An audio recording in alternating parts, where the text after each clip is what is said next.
Baiklah teman-teman, pada kesempatan kali ini saya ingin menerangkan atau menjawab salah satu pertanyaan daripada seorang wanita yang bertanya kepada saya mengenai, "Bang, apakah suatu kekerasan seksual yang sudah lama terjadi masih bisa untuk dilaporkan kembali?" Mengenai tentang sesuatu tindak pidana kejahatan yang sudah terjadi, mungkin sudah lama terjadi, bisa dilaporkan atau tidak? Tentu saja jawabannya bisa, tapi kembali lagi, sudah berapa lama kejadian itu terjadi. Mengenai tentang daluarsa sebuah kasus diatur di dalam pasal 78 ayat 1 yang menerangkan 4 poin yang harus kita lihat apakah suatu tindak pidana itu masih dapat untuk dibuat laporan atau laporan pengaduan kepada pihak kepolisian. Yang pertama, mengenai semua pelanggaran dan yang dilakukan dengan kejahatan dengan percetakan sesudah 1 tahun. Itu poin yang pertama.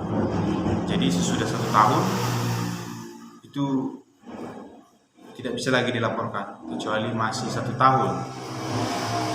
2, mengenai kejahatan yang diancam dengan pidana denda, pidana kurungan dan pidana penjara paling lama 3 tahun. Itu untuk suatu tindak pidana yang ancaman pidananya 3 tahun ya teman-teman.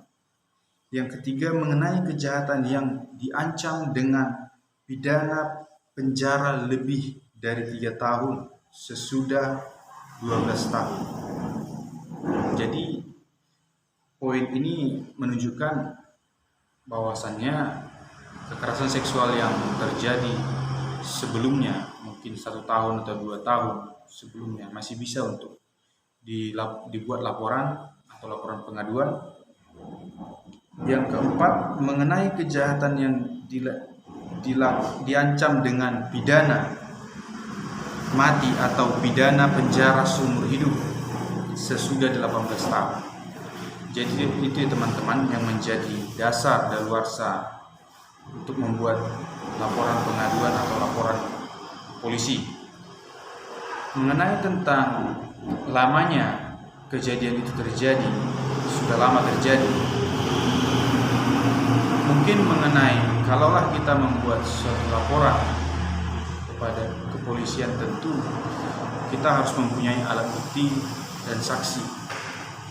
Tetapi menurut hemat saya, dengan kejadian yang sudah lama terjadi, untuk alat bukti berupa visum atau saksi itu masih kurang, kecuali ada video terhadap kekerasan seksual itu yang masih bisa ditunjukkan sebagai alat bukti kepada pihak kepolisian. Mungkin saja itu akan berjalan lancar dan bisa dilakukan penyidikan yang lebih lanjut. Itu ya teman-teman, mungkin itu saja jawaban yang bisa saya sampaikan. Semoga kita tetap semangat dan jangan pernah menyerah. Terima kasih.